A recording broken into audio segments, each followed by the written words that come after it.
Assalamualaikum warahmatullahi wabarakatuh.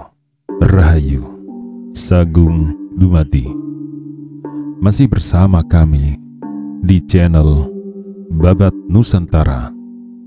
Pada kesempatan kali ini akan menceritakan lanjutan kisah Krisnogo Sostro dan Sabu Inten bagian ke-57. Belum lagi habis kata-kata Maisa Jenar, sayup-sayup menyusur lereng perbukitan, terdengarlah suara sang kakala bergema. Maisa Jenar terkejut mendengar suara itu. Maka tanpa sadarnya ia berkata, "Itulah pasukan dari Demak." "Dari Demak?" ulang Arya. Maisa Jenar memandang wajah Arya yang masih memancarkan kebeningan hatinya. Meskipun anak itu nakalnya bukan main, tetapi hatinya bersih, sebersih hati ayahnya. "Marilah kita lihat," ajaknya. Kemudian mereka berdua melarikan kuda mereka naik ke lereng yang lebih tinggi lagi. Dari sana dapatlah mereka melihat sebuah iring-iringan besar berjalan perlahan-lahan seperti semut yang merayapi dinding-dinding batu. Maisa Jenar menjadi terkejut bukan kepalang ketika ia melihat pasukan Demak itu berjalan sudah dengan gelar perang, bukan lagi merupakan barisan yang akan mengunjungi sebuah wilayah kerajaannya.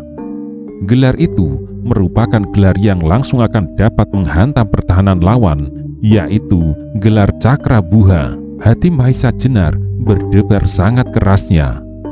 Mungkin beberapa penyelidik dari Demak telah menangkap tanda bahwa yang sudah dibunyikan oleh Gajah Sora, serta mereka mungkin salah terima terhadap nyala yang tidak pasti mereka saksikan.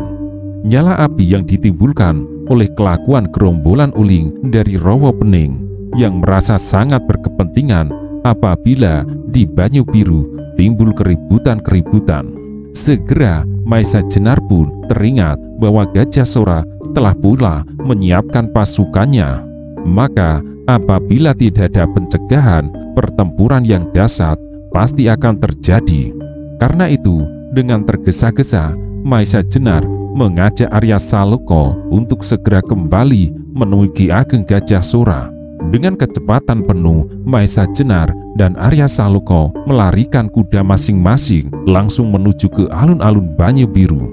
Ketika mereka sudah memasuki kota, kembali dada Maisa Jenar terpukul oleh suatu kenyataan bahwa Gajah Sora telah membawa pasukannya untuk menyongsong pasukan Demak itu dengan gelar yang seimbang, yaitu gelar Gajah Meta.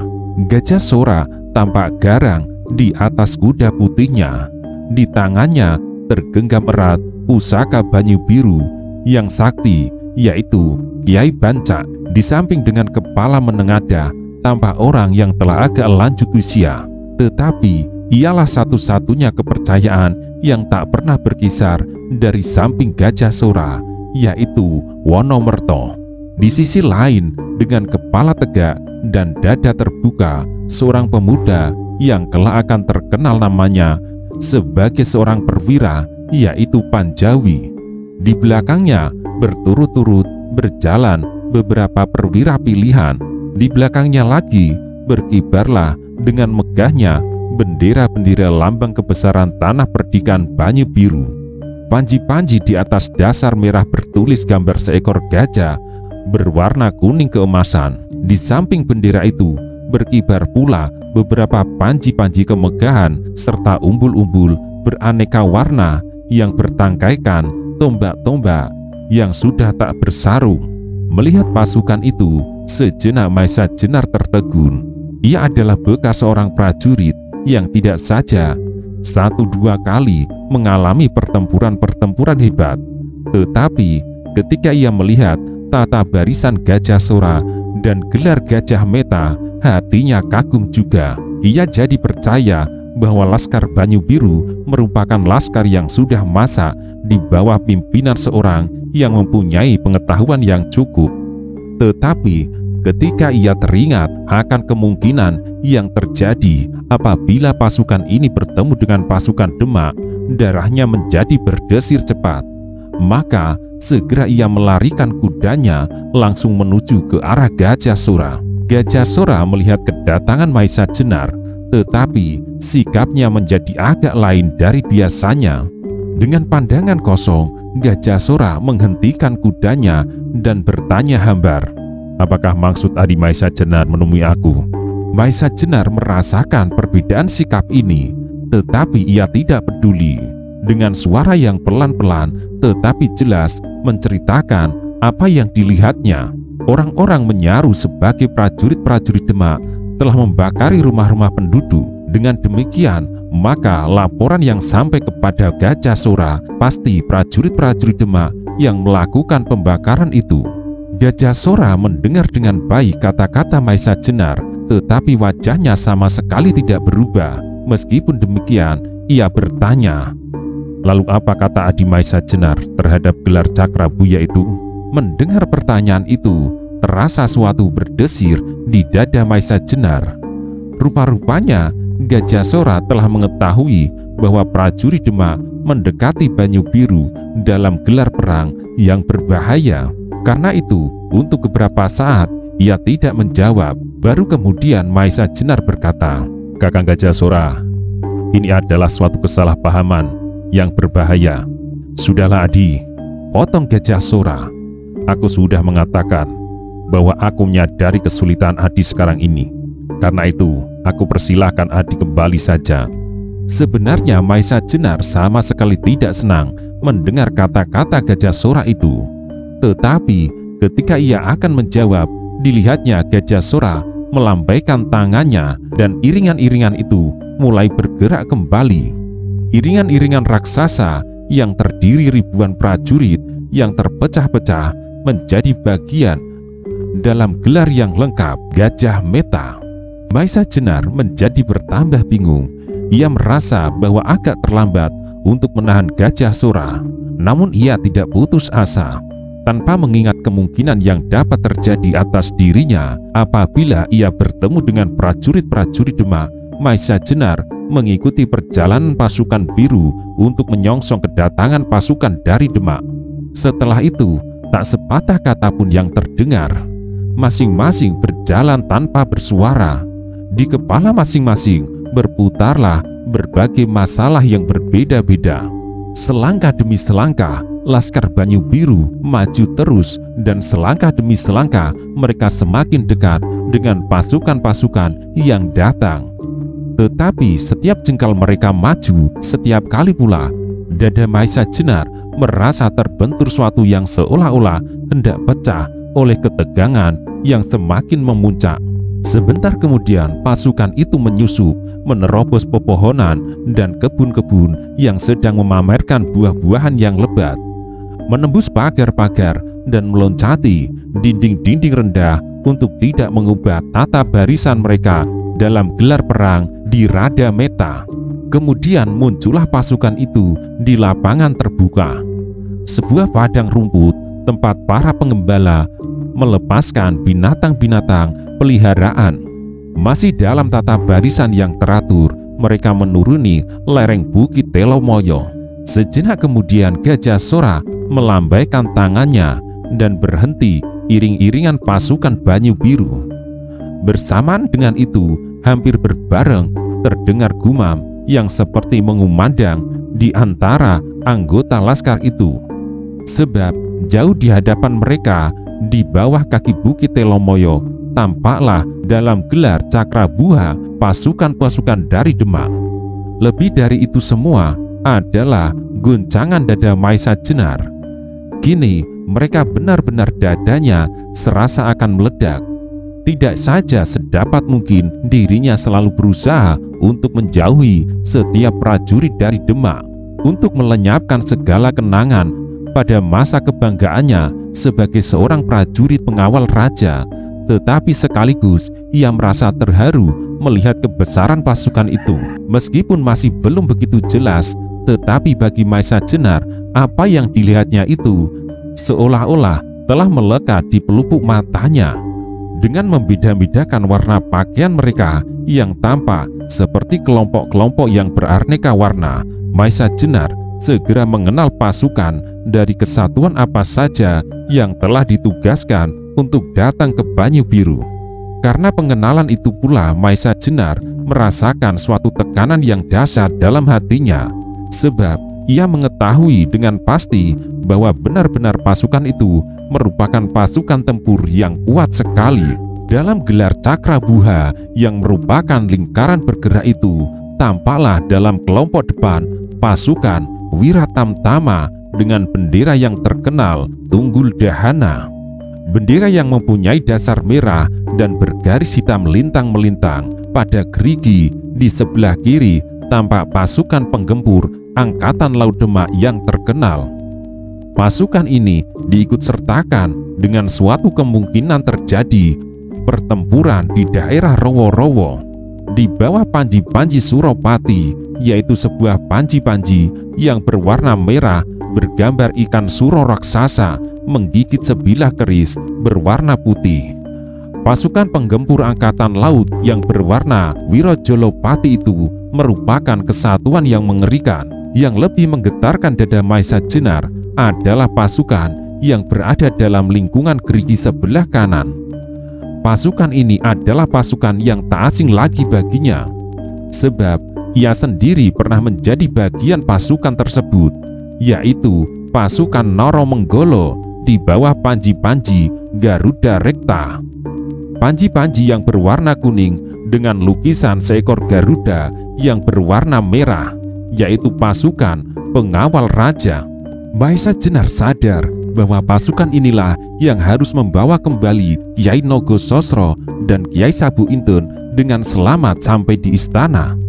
Sedang pada gerigi bagian belakang yang jumlahnya tidak begitu banyak, tampaklah pasukan inti dari pasukan pengawal kota yang disebut dengan pasukan Manggala Seraya dengan bendera merah bergaris silang putih bernama Tunggul Mega. Tetapi lebih dari segala itu, lebih dari kemegahan bendera-bendera Tunggul Dahana, Suropati, Garuda Rekta, dan Tunggul Mega adalah panji-panji yang berada di tengah lingkaran yang bergerigi itu. Sebuah panji-panji yang dikelilingi sekelompok kecil prajurit dari kesatuan Manggalapati yang hampir dapat dikatakan kesatuan berani mati. Panji-panji itu adalah bendera kerajaan Demak yang berwarna gula kelapa. Menyaksikan semua itu, Maisa Jenar seolah-olah mendadak menjadi seorang lumpuh yang duduk di atas kudanya. Kesadarannya hilang dan ia menurut saja kemana kudanya berjalan.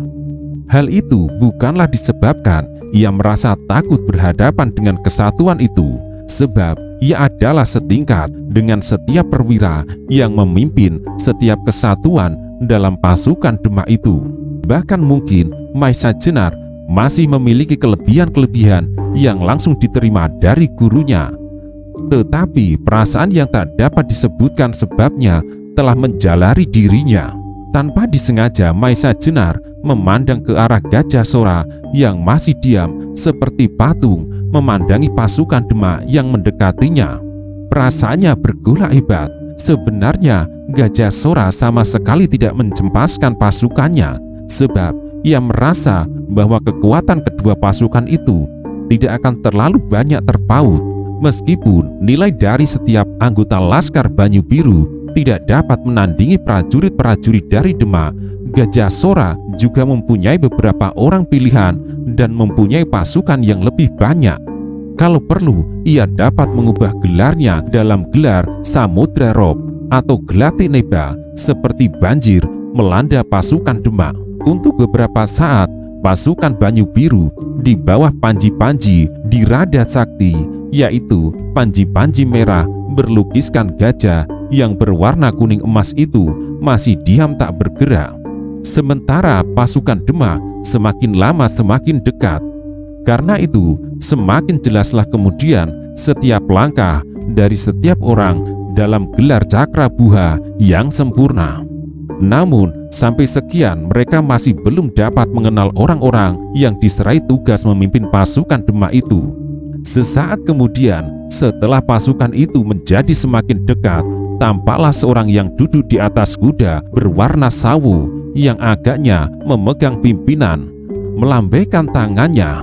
Maka segera berhentilah pasukan itu. Pimpinan pasukan itu yang karena jaraknya yang masih agak jauh belum dapat dikenal, segera memanggil 2 orang pembantunya. Rupanya mereka sedang merunding siasat. Maisa Jenar kini merasa bahwa ia sudah tidak akan mampu berbuat sesuatu. 2 pasukan yang sudah berhadapan agaknya sukar untuk ditahannya, apalagi ketika yang diduganya benar-benar terjadi.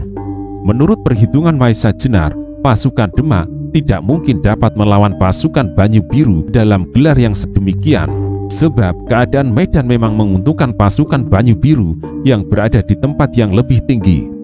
Menurut perhitungan Maisa Jenar, pasukan Demak harus mengubah tata barisannya sehingga mereka dapat mencapai tempat yang sama tinggi. Pimpinan pasukan Demak itu dilihatnya mengangkat kedua tangannya dan kemudian dengan gerak melingkar tangannya bersilang dan kemudian direntangkan kembali. Itu adalah suatu aba-aba untuk mengubah tata barisan. Pasukan Demak adalah pasukan yang terlatih baik. Karena itu segera setiap pimpinan kelompok dengan serentak mengulangi aba-aba pimpinan pasukan, dan sesaat kemudian pasukan itu tampaknya menjadi berserak-serakan tak karuan. Tetapi sebenarnya mereka sedang bergerak untuk menempati tempat-tempat mereka dalam gelar perang yang baru, Garuda Nglayang. Meskipun dengan gelar ini pasukan Demak sama sekali tak bermaksud mengepung pasukan Banyu Biru, tetapi mereka berusaha untuk mencapai tempat yang cukup tinggi. Sebab dengan gelar yang memencar ini, sayap-sayap kanan dan kiri akan dapat maju mendahului induk pasukannya dan seterusnya menerjang dari arah lambung. Melihat pasukan dari Demak telah mulai dengan gerakannya, setiap laskar Banyu Biru segera menjadi gelisah. Mereka serentak memandang kepada Gajah Sora untuk menunggu perintah lebih lanjut, terutama pimpinan-pimpinan kelompok. Sebenarnya Gajah Sora segera dapat berusaha mencegah maksud pasukan Demak itu dengan mengubah gelarnya pula. Hal ini didasari oleh setiap pimpinan laskar Banyu Biru, karena mereka pun telah siaga untuk melaksanakan perubahan gelar itu. Namun untuk beberapa saat Gajah Sora tidak memberikan perintah sesuatu. Bantaran dan Sawung Rono yang memegang pimpinan sebagai ujung-ujung gading dalam gelar di Gerada Meta, Pandan Kuning dan beberapa pasukan pilihan sebagai pengawal panji-panji di Rada Sakti menjadi semakin gelisah. Wonomerto dan Panjawi pun tidak dapat mengetahui sebabnya kenapa mereka masih harus diam menunggu. Maisa Jenar juga menebak-nebak di dalam hati, apakah maksud sebenarnya dari Gajah Sora itu?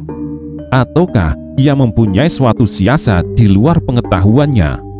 Andai kata Maisa Jenar memegang pimpinan, pasukan biru harus segera berubah dalam gelar Wulan Panunggal untuk menghalangi sayap-sayap gelar Garuda Nglayang yang melengkung itu, sehingga dapat mengimbangi kekuatan sayap Garuda Nglayang.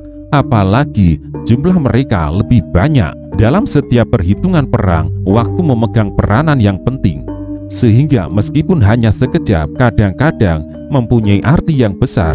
Demikianlah pasukan Demak yang terlatih baik itu hanya memerlukan waktu yang singkat untuk dapat menempati kedudukannya yang baru.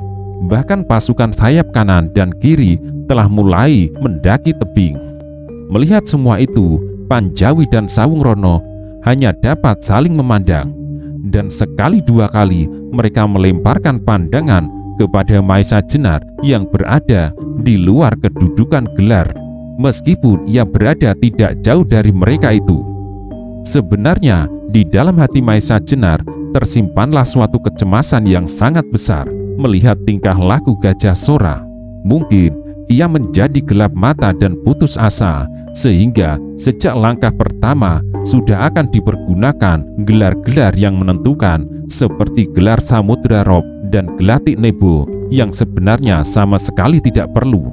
Memang gelar itu akan cepat mencapai penyelesaian, tetapi korbannya tak akan dapat dihitung lagi. Karena itu, Maisa Jenar menunggu perkembangan keadaan dengan hati berdebar-debar. Tetapi dalam keadaan demikian, ia tidak akan mengganggu pimpinan pasukan. Sementara itu, sayap-sayap kiri dan kanan dari pasukan Demak telah mencapai tempat yang sama tinggi dengan pasukan Banyu Biru. Bahkan, mereka telah siap pula melancarkan serangan ke arah lambung pasukan Banyu Biru yang masih mempergunakan gelar di Rada Meta. Dalam hal ini, dengan suatu isyarat tangan dari pimpinan mereka, pastilah mereka akan segera bergerak. Tetapi rupanya dalam barisan Demak pun terjadi sesuatu. Pimpinan pasukan mereka ternyata tidak segera memberikan aba-aba untuk mulai menyerang. Agaknya mereka menjadi heran pula, kenapa dalam keadaan demikian pasukan Banyu Biru masih belum juga menunjukkan tanda-tanda untuk mulai bertindak. Karena itu, pimpinan pasukan dari Demak pun tidak tergesa-gesa bertindak. Sementara itu, terjadilah suatu hal yang sama sekali tak diduga-duga. Dengan suara lirih dan dalam, terdengarlah Ki Ageng Gajah Sora memanggil Wonomerto dan Panjawi.